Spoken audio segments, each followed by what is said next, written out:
오늘도 말씀으로 승리하시는 복된 날 되시길 주님의 이름으로 축복합니다. 1월 3일 우리에게 주신 말씀은 요한복음 1장 19절부터 28절까지입니다. 말씀 함께 보겠습니다. 유대인들이 예루살렘에서 제사장들과 레위인들을 요한에게 보내요. 네가 누구냐? 물을 때에 요한의 증언이 이러하니라. 요한이 드러내어 말하고 숨기지 아니하니 드러내어 하는 말이 나는 그리스도가 아니라. 그러면 누구냐? 네가 엘리야냐? 나는 아니라. 네가 그 선지자냐? 아니라. 누구냐? 우리를 보낸 이들에게 대답하게 하라. 너는 네게 대하여 무엇이라 하느냐? 나는 선지자 이사야의 말과 같이 주의 길을 곧게 하라고 광야에서 외치는 자의 소리로라. 그들은 바리새인들이 보낸 자라. 또 물어 이르되 네가 만일 그리스도도 아니요 엘리야도 아니요 그 선지자도 아닐진데 어찌하여 세례를 베푸느냐? 나는 물로 세례를 베풀거니와 너희 가운데 너희가 알지 못하는 한 사람이 섰으니 곧 내 뒤에 오시는 그이라. 나는 그의 신발끈을 풀기도 감당하지 못하겠노라. 이 일은 요한이 세례 베풀던 곳 요단강 건너편 베다니에서 일어난 일이니라. 말씀의 제목은 빛나는 조연입니다. 바리새인들은 예루살렘에 있던 제사장들과 레위인들을 요한에게 보냈습니다. 요단강에서 세례를 베풀고 있었던 요한이 과연 어떤 인물인지 알아보고자 함이었습니다. 말씀을 묵상하며 요한은 자신을 하나님 앞에서 어떤 존재로 인식하고 스스로를 평가했는지 깨닫게 됩니다. 역사라는 무대의 영원한 주인공은 오직 우리 주 예수님 한 분뿐이십니다. 요한은 역사의 주인공이신 예수님을 빛나게 한 빛나는 조연이었습니다. 오늘 우리에게 주신 말씀을 통해 우리도 요한과 같이 오직 예수님만을 빛나게 하는 조연으로 기뻐하고 즐거워할 수 있기를 간절히 소망합니다. 우리의 삶을 통해 오직 예수님만이 영광을 받게 되시길 주님의 이름으로 축복합니다. 첫째, 요한은 자신이 그리스도가 아니며 선지자도 아님을 분명히 고백합니다.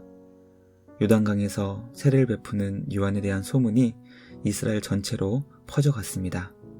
그는 생김새부터 평범하지 않았고 그가 베풀었던 세례의 사역도 당시 일반적인 사역이 아니었습니다.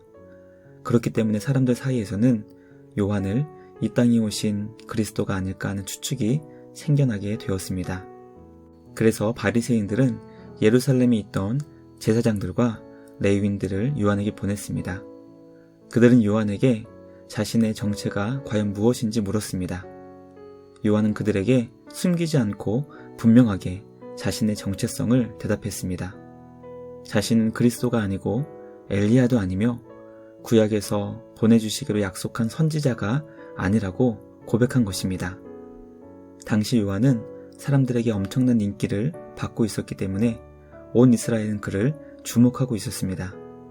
만약 요한이 자신을 속이며 내가 그리스도라고 한마디만 했다면 사람들은 그를 왕으로 섬겼을 것입니다.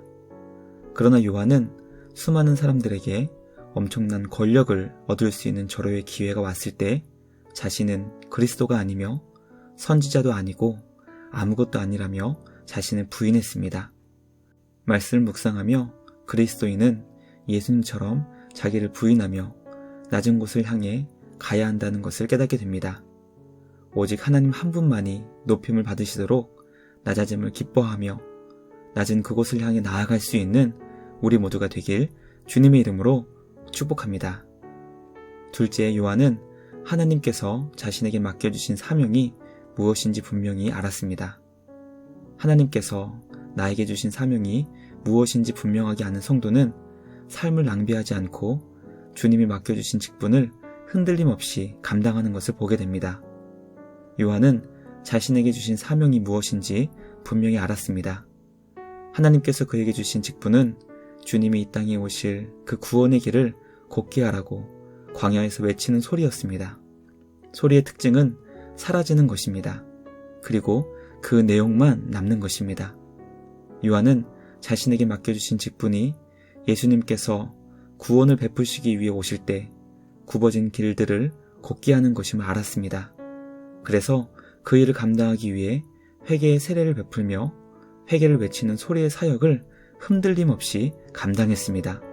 우리의 직분은 서로 다르지만 하나님께서는 우리 모두에게 같은 사명을 주셨습니다. 그것은 주님의 구원의 길을 걷게 하는 것입니다. 여전히 이 땅은 주님의 구원이 필요한 수많은 사람들이 있습니다. 우리는 구원을 향해 굽어진 그들의 길을 걷게 하여 구원자 예수님을 만날 수 있도록 사명을 감당해야 합니다. 하나님께서 우리에게 주신 서로 다른 재능과 은사 그리고 직분을 통해 예수님이 오실 길을 걷게 하는 사명을 감당할 수 있는 우리 모두가 되길 간절히 소망합니다. 2022년 한 해는 우리를 통해 주님을 모르는 수많은 사람들이 생명과 구원을 주시는 예수님을 만날 수 있도록 그 길을 걷게 만들어 나갈 수 있는 우리 모두가 되길 주님의 이름으로 축복합니다. 마지막 셋째, 요한은 자신의 모든 사역이 예수님의 영광을 위한 것임을 고백합니다. 자신은 그리스도가 아니고 선지자도 아니라는 요한의 대답을 듣자 예루살렘에서 온 제사장들과 레위인들은 그럼 왜 세례를 베푸는 것인지 질문했습니다.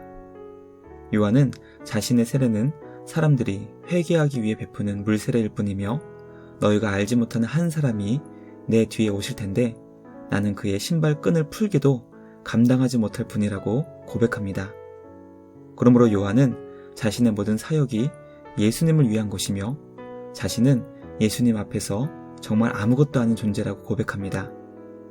요한의 삶과 사역은 모두 예수님을 위한 것이었고 오직 예수님의 영광을 추구한 것임을 깨닫게 됩니다. 바울은 고린도전서 10장 31절을 통해 우리가 먹든지 마시든지 무엇을 하든지 다 하나님의 영광을 위해 하라고 설명합니다. 일상의 모든 삶을 하나님의 영광을 위해 살라는 사도 바울의 가르침입니다. 새롭게 주어진 2022년 새해 첫 주간입니다. 이번 한 주도 매 순간 하나님의 영광을 위해 살아갈 수 있는 우리 모두가 되길 주님의 이름으로 축복합니다. 말씀 마치며 함께 기도하겠습니다. 하나님 아버지, 오늘 우리에게 주신 말씀을 통해 성도의 정체성은 과연 무엇이며 과연 우리는 무엇을 위해 살아야 하는지 깨닫게 하시니 감사합니다. 세상이 우리를 높은 곳으로 유혹하여도 오직 십자가의 길로 낮아지신 예수님의 길로 걸어 나아갈 수 있는 우리 모두가 되게 하여 주시옵소서. 하나님께서 우리에게 주신 사명을 잊지 않고 기억하게 하시옵소서. 아직도 이 땅에는 주님을 알지 못해 그 길이 굽어진 수많은 사람들이 있습니다. 우리의 사명을 통해 그 구원의 길이 곧아지게 하여 주시고 그 길에 우리 주님의 영광이 임하게 하여 주시옵소서. 우리의 모든 일상의 삶과 사역이 오직 하나님의 영광을 위하게 하여 주시옵시고 오늘도 주님만을 높이며 주님 한 분만으로 기뻐하며 만족할 수 있는 우리 모두가 되게 하여 주시옵소서. 우리를 구원하신 예수님의 이름으로 기도드리옵나이다. 아멘. 오늘도 주님과 함께 말씀으로 승리하시는 복된 날 되시길 주님의 이름으로 축복합니다.